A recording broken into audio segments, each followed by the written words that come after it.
ต่อคลิปสองคลิปเคลียร์ทางเด้อพี่น้องเด้อคลิปเคลียร์ทางโอ้ยตายนี่กระไรจีนครอบครัวได้นี่จีนครอบครัวได้นี่เลยลักษณะโอ้โหนี่เดียวกัน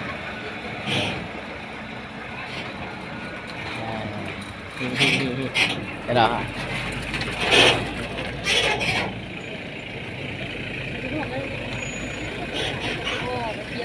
คลิปเคลียร์ทางเมื่อกี้นี่ยานโอ้สังนะมาแล้วท่านผู้ชม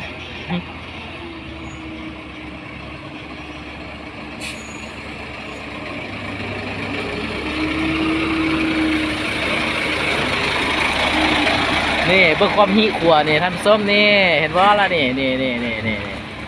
หิเลยยอมทนปันที่เพื่อเอาข้าว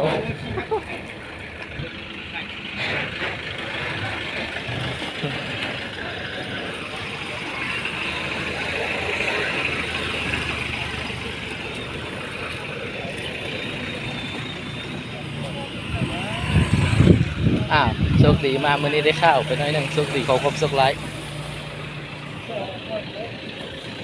อ้าวขับไปดำถ่ายไปน้ำ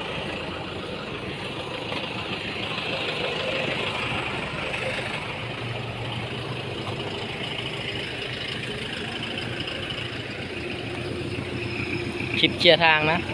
เมื่อกี้นี้รถติดยาวนู่นทางใต้ยังไม่ทันได้เปิดทางเหนือมาก่อน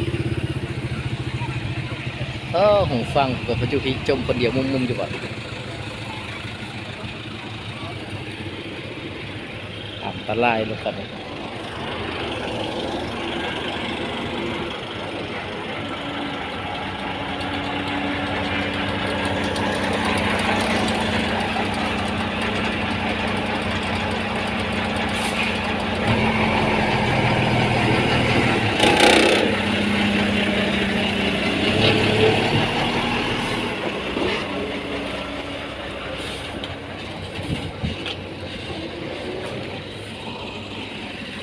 น้ำโดนพี่น้องเลยไม่อย่างว่าเพิ่งมาตั้งตอนไหน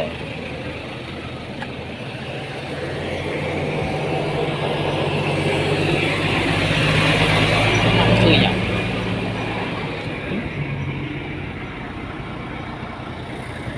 มันคือโซล่าเซลล์ใส่ตัวไหนวะ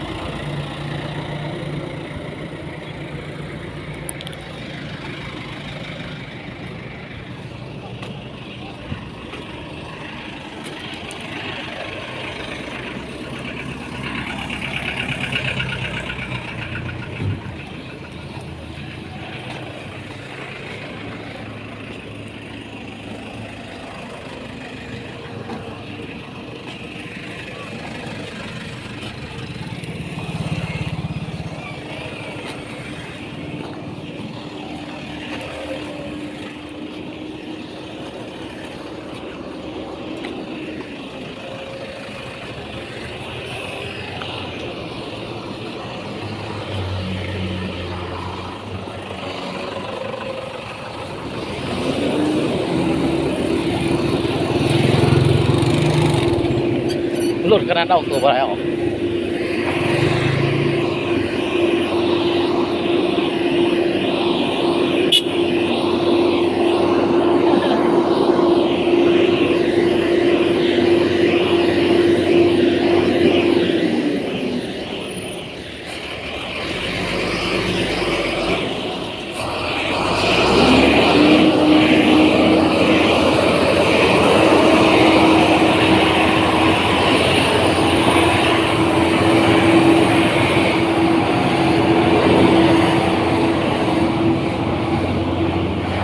เป็นอย่างรถคันนี้จอดโดดไหลมั้ง